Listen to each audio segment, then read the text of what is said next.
और 5 एक्यूज्ड हमारी कस्टडी में हैं। उनका कस्टडी के दौरान इंटरोगेशन हो रहा है। सीसीटीवी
सुल्तानपुरी कंझावला इंसिडेंट में दिल्ली पुलिस का इन्वेस्टिगेशन काफ़ी अहम मोड़ पर पहुंच चुका है। हमारी 18 टीम्स इसमें काम कर रही हैं और मल्टीपल जो टीम्स हैं वो सभी पहलुओं पर काम कर रही हैं और इसमें हम अभी तक क्राइम सीन को अच्छे से विजिट कर चुके हैं और पोस्टमार्टम एग्जामिनेशन हो चुका है और 5 एक्यूज्ड हमारी कस्टडी में हैं। उनका कस्टडी के दौरान इंटरोगेशन हो रहा है। उनका जो वर्जन है उसको कोराबरेट और कॉन्ट्राडिक्ट किया जा रहा है।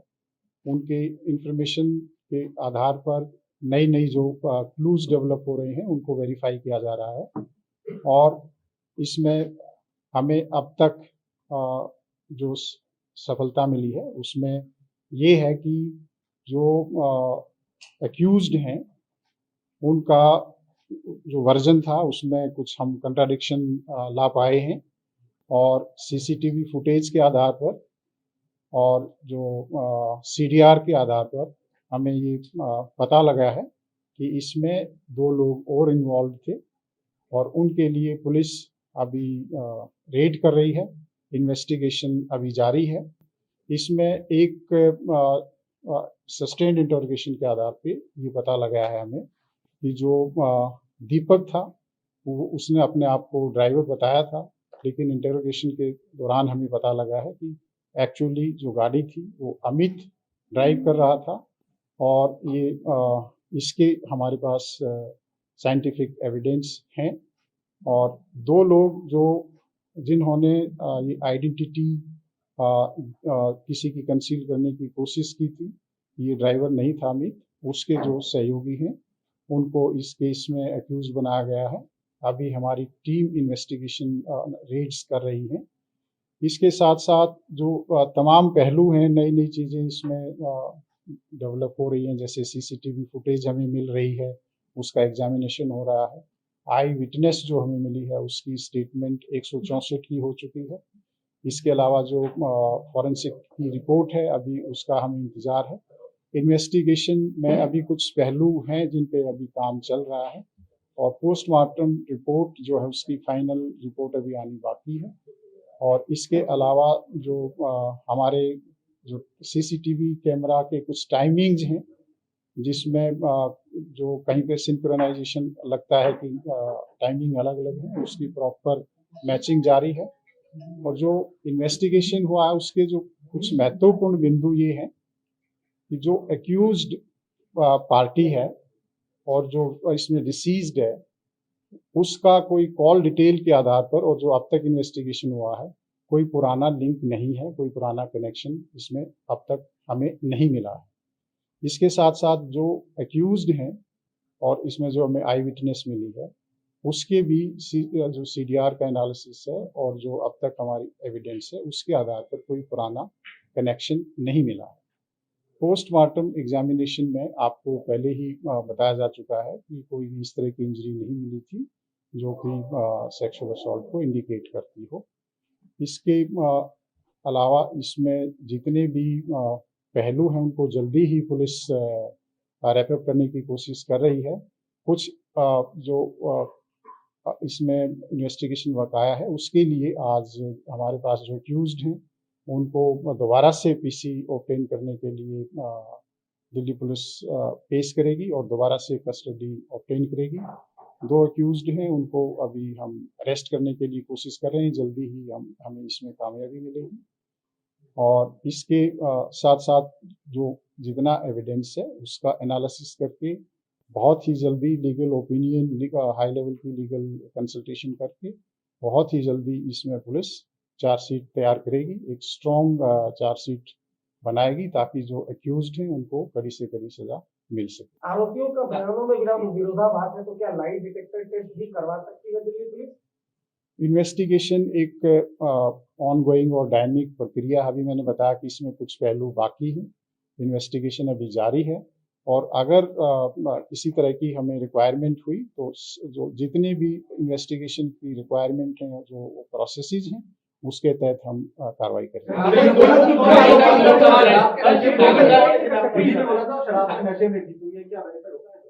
एक हाँ, क्या क्वेश्चन प्लीज? निधि खुद या पीड़िता के बारे में जो आई विटनेस है, वो आई विटनेस का जो स्टेटमेंट 164 में हमने दर्ज कराया है उसकी जो कंटेंट है वो मैं आपको रिवील नहीं कर सकता। उसने कहीं कोई प्राइवेट स्टेटमेंट दी है उसके बारे में मेरे लिए कुछ कहना संभव नहीं है। इसके अलावा जो पोस्टमार्टम एग्जामिनेशन की फाइनल रिपोर्ट आएगी उसके आधार पर हम कह सकते हैं कि पी थी या नहीं पी थी। वैसे भी अगर कोई ड्रिंक करता है या नहीं करता है इस केस में कोई रेलेवेंस नहीं रखता क्योंकि 304 आईपीसी का केस है तो वो एक फैक्ट इरेलेवेंट है और वो हमारे लिए कोई बहुत रेलेवेंट फैक्टर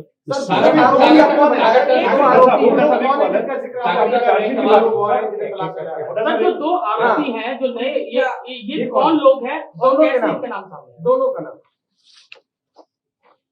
ये एक आशुतोष है और दूसरा अंकुश खन्ना है।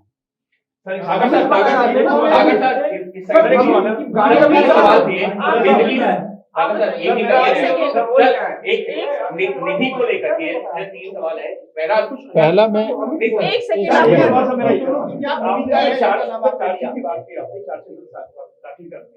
तो कब तक चार्जशीट दाखिल होगी? देखिए, जैसे कि मैंने बताया कि इसमें इन्वेस्टिगेशन काफी आगे बढ़ चुका है। जो प्राइमरी चीजें थी हम कर चुके हैं लेकिन बहुत इंपॉर्टेंट चीजें भी अभी बची हुई हैं तो हम पीसी लेंगे। उसके बाद हमारी कुछ रिपोर्ट्स आएंगी, कुछ कैलिब्रेशन होगा, एनालिसिस होगा, लीगल ओपिनियन ली जाएगी।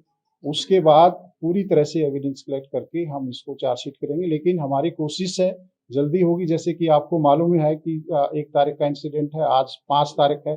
5 तारीख की सुबह तक हमने क्या क्या काम किया, हमारी 18 टीम लगी हुई है बहुत ही एक्सपीरियंस्ड ऑफिसर्स की। डीसीपी खुद एसआईटी हेड कर रहे हैं, ज्वाइंट एडिशनल सीपी उसको गाइड कर रहे हैं और डीसीपी द्वारका भी इसमें हमें सहयोग कर रहे हैं। तो बहुत ही स्ट्रॉन्ग एंड कैपेबल ऑफिसर्स की 18 टीम है जो दिन रात काम कर रही हैं, आप सभी को मालूम है। तो मुझे उम्मीद है कि हम जल्दी ही इसमें चार्जशीट काका सर, फाइल काका करेंगे। सर, काका सर, काका सर, का please। नाम आपने लिया, उनकी क्या भूमिका हाँ, वही। थी? आशुतोष कैसे अंकुश वो- खन्ना। कैसे वो- इसकी क्लियरिटी कर दीजिए कि दीपक अमित का क्या है, आशुतोष और उनका क्या है, ये बहुत इंपॉर्टेंट है। हाँ, देखिए, इसमें जो दो नाम आए हैं, नए हमारे एक्यूज्ड हैं। एक जो एक्यूज्ड है उसका भाई है ये, तो उन्होंने ये देखते हुए कि इसके पास ड्राइविंग लाइसेंस नहीं है और ये एक एक्सीडेंट का ही केस है, किसी दूसरे आदमी को सजेस्ट किया कि तुम कहो कि मैं गाड़ी ड्राइव कर रहा था। तो ये उन्होंने एविडेंस को डिस्ट्रैक्ट किया, क्रिमिनल को स्क्रीन करने की कोशिश की है, तो वो हमारा इस केस में एक्यूज्ड बनता है। इसके साथ जिसकी गाड़ी थी उसको भी मालूम था कि गाड़ी कौन लेकर गया है। गाड़ी दीपक लेकर नहीं गया था, गाड़ी दूसरा लेकर गया था। तो उसने भी जो विस है उसको एक तरह से मिस इन्फॉर्मेशन दी है और इसमें एक्यूज्ड को हेल्प करने की कोशिश काका की सर, है। 3 सवाल प्लीज अपने सर, काका सर, क्या अमित के पास मैं सभी सर देखिए मैं यहाँ पर मैं सभी का जवाब दूंगा, आप नहीं, रिलैक्स सर, कीजिए, आप रिलैक्स कीजिए, पहले इसको कंप्लीट करने हाँ, दीजिए। बिल्कुल सर, प्लीज। ठीक है। इसका एक मिनट से कंप्लीट, जब ये एक्सीडेंट हुआ और जहाँ गाड़ी लास्ट कर गई थी, उस दौरान ये दोनों वहीं थे या बाद में ऐड हुए? दो कैसे ऐड हुए? ये दो लड़के जो नए आए हैं, इनका रोल क्या था? क्या सिर्फ नाम छुपाया ड्राइविंग के चक्कर में, या जो भी इंसिडेंट हुआ एक्सीडेंट का उनमें कहीं इनकी इन्वॉल्वमेंट की बीच में उतर गए? कार में बैठे थे कि नहीं? एंट्री कहाँ मैं इसको कंप्लीट कर लेता हूँ। इसमें इन दोनों में से कोई कार में कहीं हमारे पास अभी तक एविडेंस नहीं आया है। इन्होंने एक तरह से इनको स्क्रीन करने की कोशिश की है, मिस इन्फॉर्मेशन किया है, इनको हेल्प किया है। जिन्होंने क्राइम किया, जिन्होंने इतना ग्रूसम क्राइम किया है, उनको प्रोटेक्ट करने की कोशिश की है, तो ये एक क्रिमिनल ऑफेंस अपने आप में बनता है। तो इसलिए हमारी बहुत सी टीम्स अभी लगी हुई हैं, इनको भी हम अरेस्ट करेंगे, फिर इनका फर्दर सस्टेन इंटरोगेशन होगा और उसके आधार पर इन्वेस्टिगेशन आगे बढ़ेगा। काका सर, इसके साथ साथ कि ड्राइविंग लाइसेंस नहीं था अमित के पास, अभी तक जो इन्फॉर्मेशन है वो नहीं था। अगर बाकी इन्वेस्टिगेशन अभी जारी है, फाइनली कुछ उसमें होगा तो हम आपसे फिर शेयर करेंगे। सर निधि को लेकर के 2-3 सवाल उठाए। पहला सवाल, एक परिवार कह रहा है कि निधि का रोल सस्पिशियस है, 302 का मुकदमा दर्ज होना चाहिए। दूसरा सवाल में निधि की मां कह रही है कि निधि ने इनको ये बताया कि जो गाड़ी को आगे पीछे करके पीड़िता के ऊपर चढ़ाया गया, मृतका के ऊपर चढ़ाया गया। क्या 302 का मुकदमा बनता है? तीसरा सवाल उसी से जुड़ा हुआ, निधि का स्टेटमेंट कितना रिलायबल मान रही है पुलिस, क्योंकि 164 का बयान दर्ज करवाया है। क्या निधि जो इस मामले में सिर्फ एक गवाह है या उसका भी रोल कभी कहीं पर सॉल्व की है? अभी तक जो पुलिस का इन्वेस्टिगेशन है, इसमें आपको सभी को मालूम है कि आपके दिमाग में भी बहुत से क्वेश्चंस थे, हमारे दिमाग में भी बहुत क्वेश्चंस थे कि ये क्या कोई इसके साथ हो था या कहाँ से ये आई थी, लास्ट सीन कौन था, ये सारे तमाम क्वेश्चंस आपके दिमाग में भी थे, हमारे दिमाग में भी थे। तो इसीलिए पुलिस इस मामले में लगी हुई थी। सारी छानबीन के बाद एक हमें पता लगा कि ये लास्ट लोकेशन कहाँ आ रही थी लड़की की, हमने वो स्पॉट आइडेंटिफाई किया, वहाँ से कुछ हमें क्लू मिले कि यहाँ से ये लड़की किसी और के साथ बैठकर कहीं आ रही है। तो उसके थ्रू हम आई विटनेस तक पहुँचे हैं, जो कि सीसीटीवी फुटेज है। इसके साथ साथ जहाँ पर ये दोनों लड़कियां थी, वहाँ पर जो होटल है उसका रिकॉर्ड है, उसका डॉक्यूमेंट्री एविडेंस है, इसके नाम बुक है, इसने बुक कराया है, उस तरह की डिटेल हमारे पास है। तो लास्ट सीन हमने स्टेब्लिश किया, बिकॉज कहीं भी कोई भी जब कोई इस तरह का हादसा होता है, मिसिंग है या कोई मर्डर है, तो हमारे लिए ये बहुत इंपॉर्टेंट है कि लास्ट में कौन था या कोई आई विटनेस है इसका। तो लास्ट सीन को ट्रेस करते हुए हम इस स्टेज तक पहुंचे हैं कि जो निधि है वो इसमें एक बहुत अहम विटनेस है। और आप सभी को मालूम है कि इस तरह के केसेस में जो विटनेस होते हैं उनको भी एक तरह से अच्छे से एग्जामिन करना, उसको हमारी बहुत ज़रूरी एक प्रक्रिया है। और जैसे ही हमें लगा कि ये एक हमारे पास अहम एविडेंस है और बहुत ही ये सही एविडेंस है, हमने 164 CRPC के तहत कोर्ट में एविडेंस कराया है, ताकि कोई ये एलिगेशन आए कि ये पुलिस की स्टेटमेंट है या पुलिस ने इसको ट्विटर किया है। वो एक इंडिपेंडेंट एजेंसी है, आप सबको मालूम है, वहाँ का प्रोसीजर सबको मालूम है। मुझे खुद पर्सनली उस जो रिपोर्ट है उसके कंटेंट नहीं मालूम है, पर इतना मालूम है कि हमारा जो इन्वेस्टिगेशन है उसमें सपोर्ट मिल रही है और इसमें इन्वेस्टिगेशन की प्रक्रिया जारी है। जहाँ तक उसको बताने वाली बात है या इसने क्यों नहीं रिपोर्ट किया, ये क्वेश्चन हमारे दिमाग में भी आता है कि नॉर्मली आप कोई भी हादसा होता है तो उसमें आप इन्फॉर्म करते हैं और ये आप पुलिस को इन्फॉर्म करते हैं या किसी रिश्तेदार को बताते हैं। हमारे दिमाग में भी है, हमने भी काउंसलिंग की है, पूछा समझने की कोशिश की है। कई बार कोई ट्रॉमा हो सकता है, कई बार कोई दूसरी वजह भी हो सकती है। तो सभी पहलुओं पर इन्वेस्टिगेशन अभी हो रहा है, क्योंकि ये ओपन एंडेड प्रक्रिया है जब तक कि हम फाइनली चार्जशीट फाइल नहीं कर सकते, और इनफैक्ट उसके बाद भी सप्लीमेंट्री चार्जशीट का प्रोविजन हम रख सकते हैं। इसके अलावा कि इन्होंने अपनी मदर को बुलाया, बताया कि ऐसा हुआ, उस पहलू पर भी हम इन्वेस्टिगेशन करेंगे, कि पूछेंगे कि क्या सिचुएशन थी, क्या वो सही बात है नहीं है, और उसमें क्या क्या अटेम्प्ट हुई किसी को इन्फॉर्म करने की या नहीं हुई। वो एक इन्वेस्टिगेशन है, उस पर हम आगे काम करेंगे। जो बुक था वो निधि के नाम पर था, तो क्या निधि ने इस लड़की को बुलाया था, जो मृतका है उसे बुलाया था निधि ने, यही कहानी क्या है? क्योंकि 4 लोगों का भी इन्वॉल्वमेंट था पहले, कल परिवार तमाम चीजों पे सवाल भी उठा था। देखिए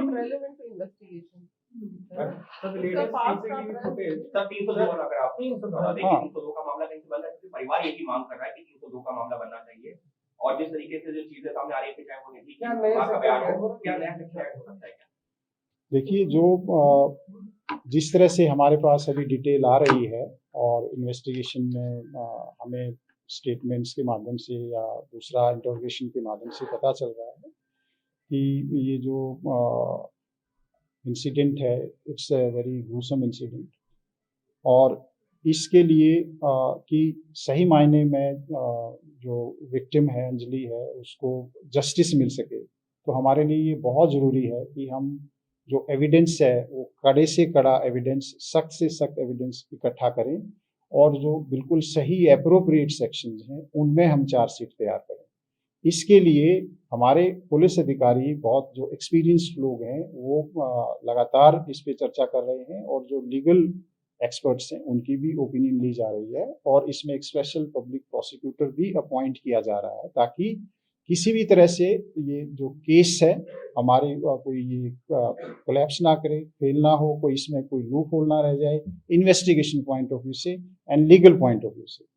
302 लगना या 304 लगना ये एक लॉ का मैटर है, इसमें मेरे चाहने से या किसी और के चाहने से, बिना एविडेंस के, बिना फैक्ट एंड सर्कमस्टांसेस के नहीं हो सकता।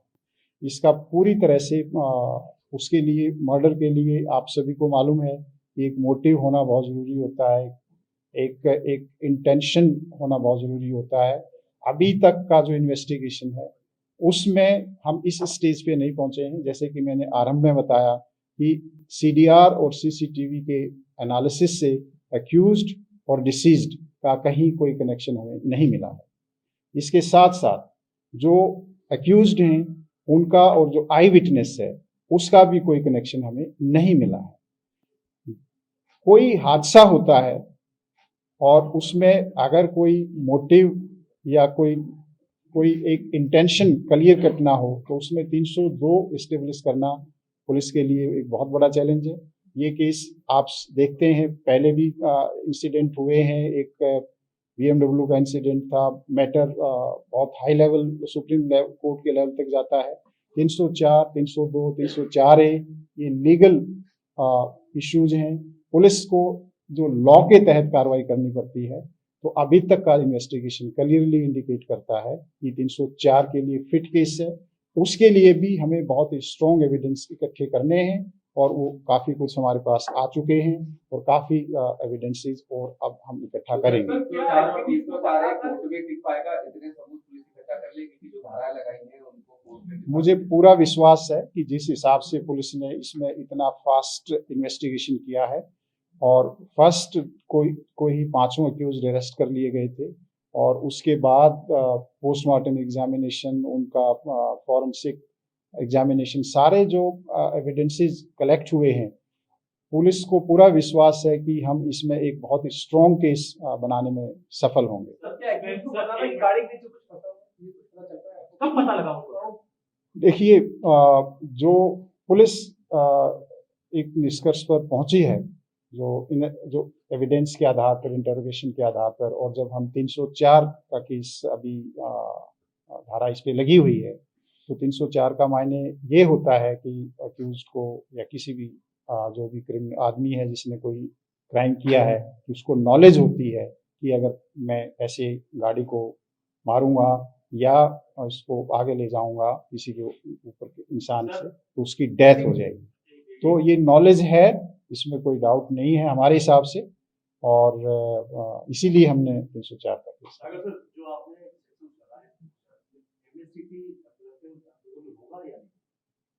देखिए, जो एमएससीटी की क्या सेक्शन एप्लीकेबल होंगे, 304 में एमएससीटी बहुत रेलेवेंट नहीं रह जाता है, लेकिन एक ये है कि एप्लीकेबल इसमें रेलेवेंट सेक्शन एमएससीटी के वो भी होंगे, बट एक ये है कि एक ड्राइवर, एज ए ड्राइवर की भी ये रिस्पॉन्सिबिलिटी भी है कि अगर कोई इंसिडेंट हुआ तो उसको पुलिस को बताए। जो इस केस में इन अक्यूज्ड ने पुलिस को नहीं बताया कि उन्होंने ऐसे कोई एक्सीडेंट किया है, इंफॉर्मेशन को छुपाया है। तो जितने भी स्ट्रिक्ट पॉसिबल एक्शन एक्ट्स हैं और सेक्शंस हैं, पुलिस वो लगाएगी।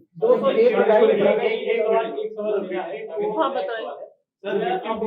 एक मिनट, आपको मैं मौका दे चुका हूँ मेरे।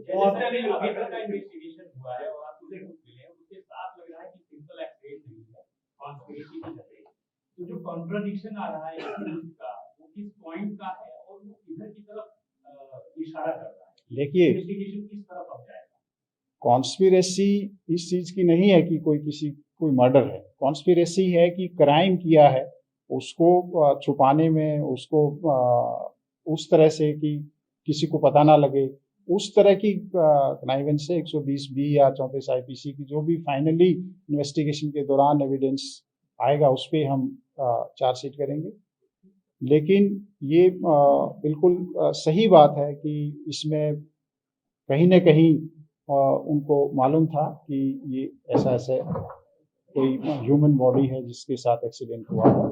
और एक सवाल सागर साहब, ये तो जो इंसिडेंट हुआ था, जो 5 लोग थे, इनकी जैसे गिरफ्तारी भी कैसे हुआ, ये सब बात नहीं बताया आपने कि कैसे 5 घर पे थे या भागे, क्या था? दूसरा सवाल करिए, इस मामले में जिसमें पूरा हंगामा मचा, हल्ला हुआ, सारे इसको लेके बड़ा प्रदर्शन हुआ, क्या इस केस को लेके हम फास्ट ट्रैक में जा सकते हैं? बिल्कुल, इसमें जो भी लीगल प्रोसेस है फास्ट कोर्ट में जाने का, उसको हम एक्सप्लोर कर रहे हैं। गिरफ्तारी 5 की गिरफ्तारी।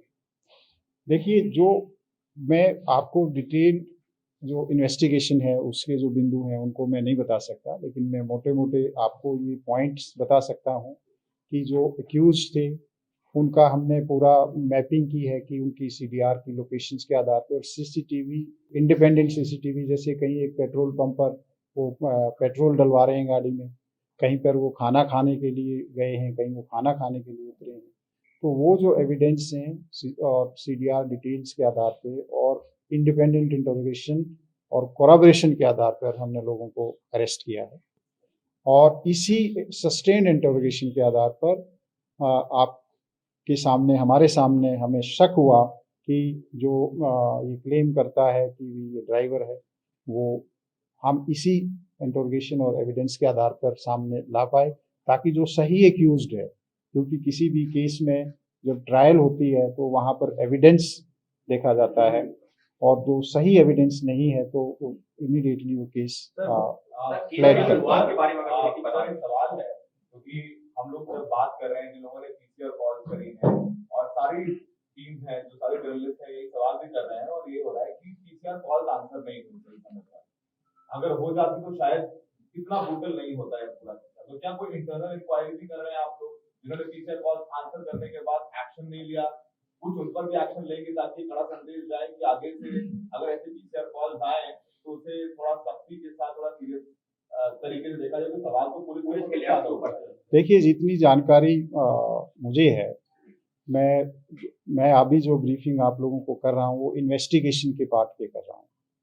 ये जो इंसिडेंट है, दिल्ली पुलिस इसको लेकर जो पुलिस पीसीआर का रिस्पांस है उसको लेकर एक इंटरनल इंक्वायरी कर रही है। इसके ऊपर डिस्कशन इंटरनली हो रहे हैं कि ये जो रिस्पांस था वो एक ह्यूमन एरर था या एक प्रोसेस की वजह से इसमें एरर हुआ है।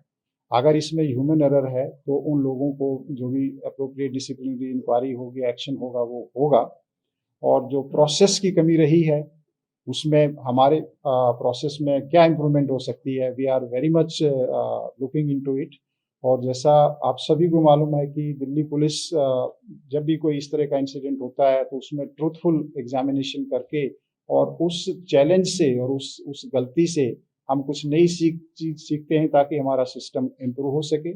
आप सभी को मालूम है कि वो नव वर्ष की रात थी और जितने भी ऐसे बिजी मार्केट्स एरियाज होते हैं, मॉल्स होते हैं, जहाँ पे हाई फुटफॉल होता है, तो जो पुलिस की डिप्लॉयमेंट है थोड़ा सा वो डायनेमिक होती है और depending upon the nature of requirement of that particular day हम डिप्लॉयमेंट पैटर्न में थोड़ा सा चेंज करते हैं।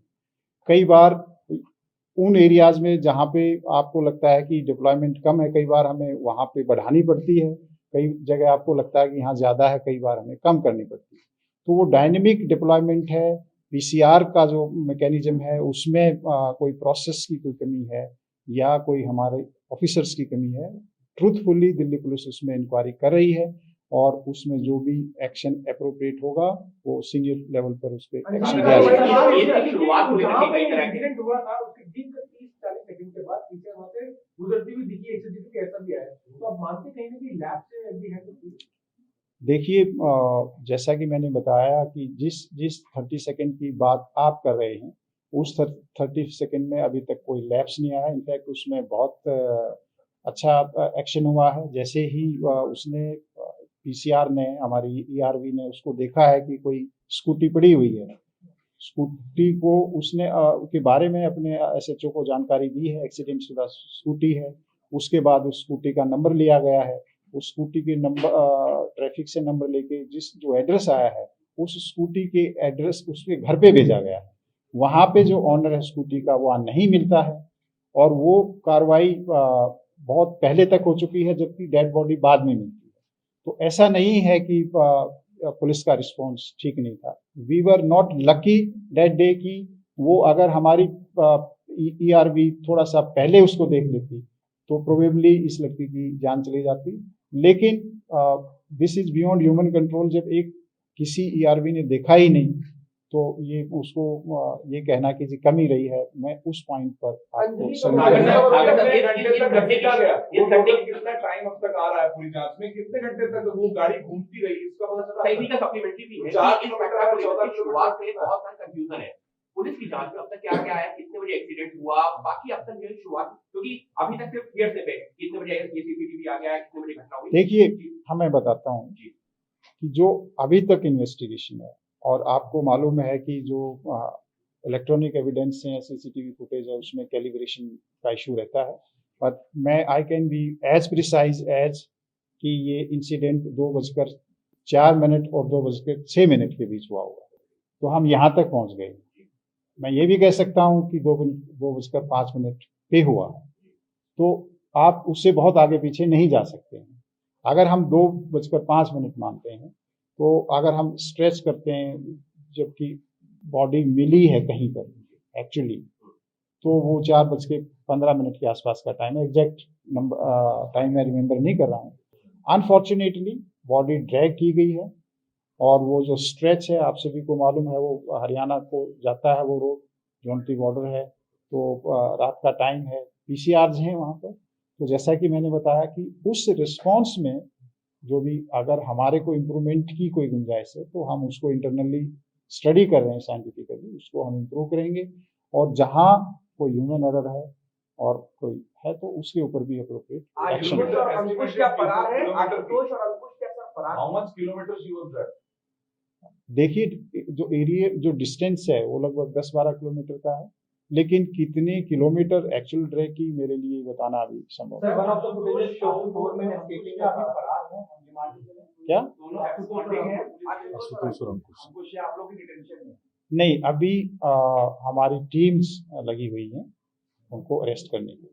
Sir one of the sir गाड़ी आशुतोष की थी ये बात क्योंकि पहले सर से हमारे हम लोग भी गए थे उसके घर आशुतोष के घर भी जा चुके हैं और उसके अंकुश के घर भी, लेकिन वो देवर मतलब ना पुलिस के पास है ना घर के तो वही तो मैंने बताया कि अगर आप हमारे पास होते तो मैं बता देता।